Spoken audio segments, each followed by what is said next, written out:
I come from an atheistic family and have never been to church or attended any religious services since I was a child.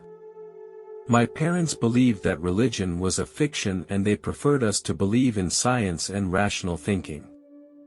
I held the same view on this and never became interested in religion.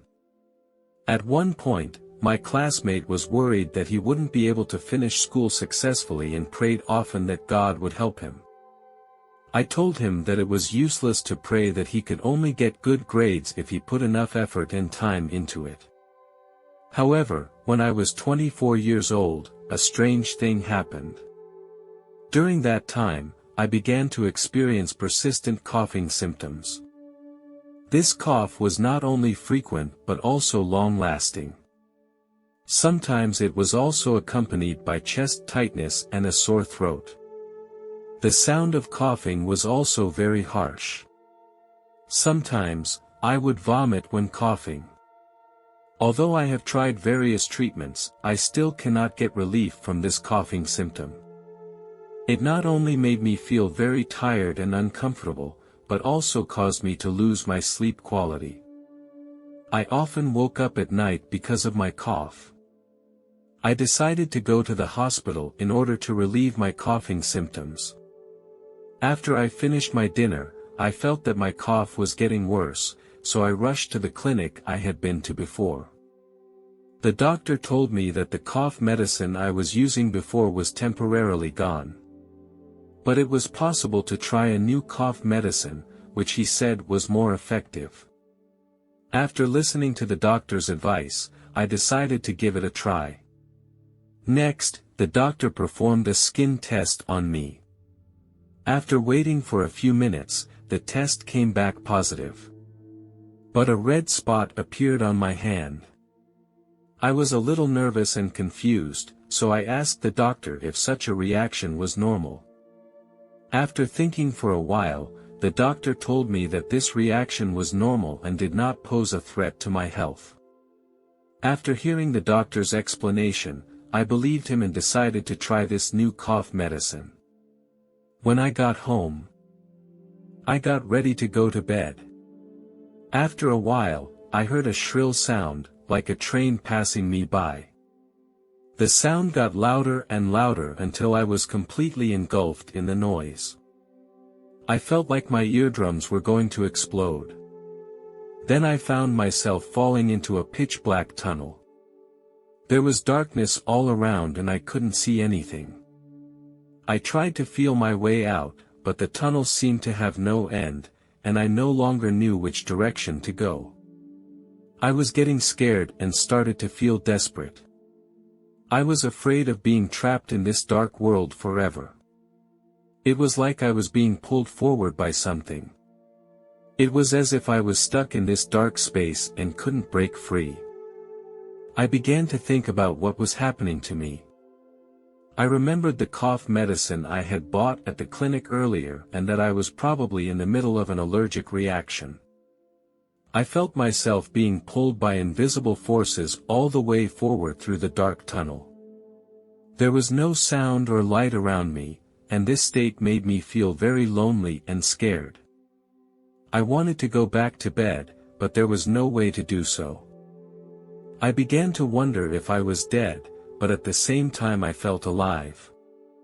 My mind was very clear and I wasn't completely gone. This contradictory feeling made me feel very confused. Suddenly, a bright light appeared in front of me. I moved in the direction of the light. The light became brighter and brighter and seemed to be guiding me. I had very mixed feelings, full of curiosity and uneasiness. I didn't know what was going to happen next, but I felt like this was my last chance. I reached the source of the bright light, which was a beautiful door of light. I heard some voices, but I could not understand their meaning. After entering that door, I felt myself become light, like a feather floating in the air. Any pain or discomfort I had disappeared, and instead I felt very comfortable. I can't describe in precise words what I experienced in that space, because it was beyond anything I could experience in reality. I don't know what that space was. But it made me feel unconditionally loved and accepted. An intense light suddenly appeared before my eyes, and out of it came a man. He was wearing a long white robe, which gave off a dazzling light. He had deep eyes and broad shoulders. The color of his skin looked very healthy. I noticed that he was wearing a sash around his waist, which seemed to have some kind of important symbolic meaning. He opened his arms to me, and I noticed a very obvious wound on his palm. I saw the same wound on his foot. I noticed a woman to his left. She was wearing a long blue robe. The hood of the robe covered her hair. I knew it was Jesus and Mary, and although I am not a Christian, I have seen their pictures everywhere in real life. There was still a big difference between their images and the real-life portraits. Their presence made me feel a strong sense of love. I cannot describe this feeling accurately in words, but the feeling was so real and beautiful. I walked over to them. I greeted them. "Hello, my friend," Jesus answered me gently, with eyes full of love. "I am not a Christian, but I know you are Jesus. Why did I meet you here?" He smiled and replied, "I have been with you all along, but you may not have realized it. I come to you to bring you peace and tranquility." I was a little confused, but at the same time I felt a wonderful sense of closeness. Jesus and I talked a lot there. I asked Jesus, "Why do we have different religious beliefs?" He replied, "Faith is just a form, and I am the embodiment of love and truth. I love you no matter what you believe in, and I want you to love others in the same way." I asked Jesus, "Why do so many people pray to him when they are in trouble?" I have met many people who have had a difficult life and prayed religiously, but their lives did not change at all. Jesus' eyes were tender and deep as he smiled and replied to me, "I am with you all the time, watching over you." Prayer is not meant to make life immediately better, but to enable you to find inner peace and the strength of faith. To give you the courage to face the difficulties and challenges of life. His words touched my heart deeply. I was silent for a moment. Then asked him, "If you are always there for us, why does so much pain and suffering still occur?" Jesus' eyes gazed at me, and he smiled and replied, "Those sufferings are not given by me, but are caused by human beings themselves.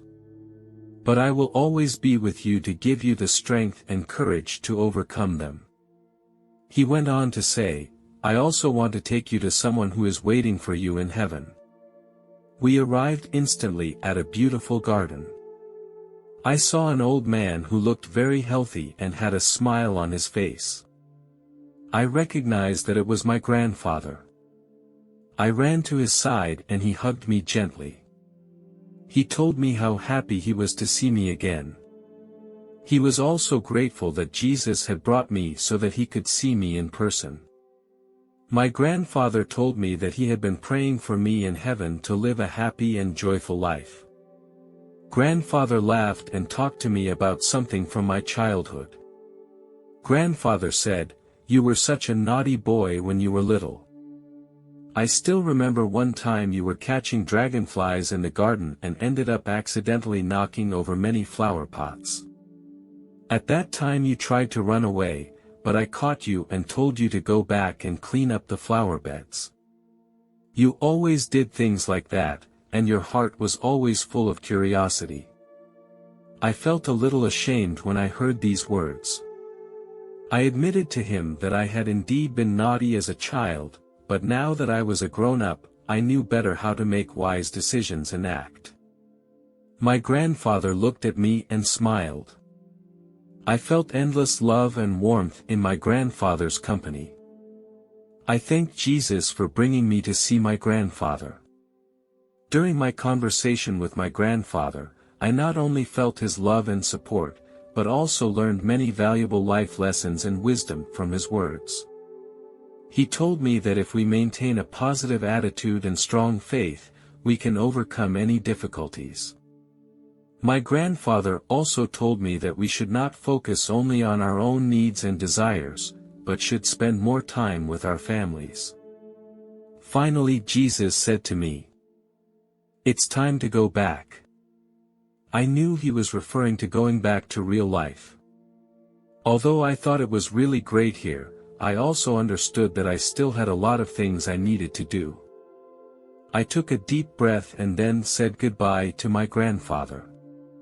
Before I left, my grandfather hugged me tightly and said to me, "I will always be here for you."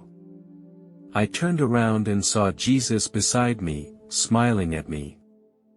I felt calm and relaxed because I knew he would always be there for me. I nodded to Jesus and followed him out of my grandfather's garden. I turned my head and saw my grandfather waving at me from the garden.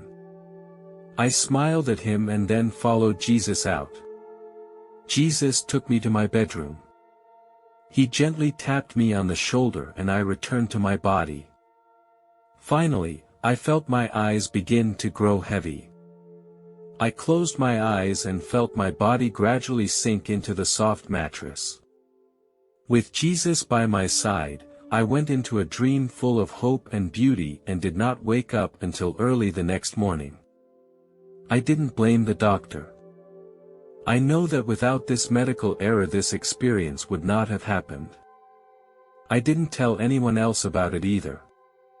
After this experience, I had a new understanding of the meaning of life and the value of life. I began to seek a higher level of spirituality and spiritual guidance to help me better understand and face the challenges of life. In this process, through my study of the Bible, I was gradually drawn to the teachings and beliefs of Christianity. I saw it as a religious faith that could provide me with spiritual guidance and solace. After being baptized, I became a devout Christian. I began to attend church activities and meetings, actively study the Bible and pray. Under the guidance of my faith, I learned how to love, forgive and care for others. I felt the strength of my faith sustaining me and making me more determined to face the challenges and difficulties in my life. The faith and teachings of Christianity have also helped me understand the true meaning and value of life. I learned that everyone is God's creation and has his or her own mission and purpose.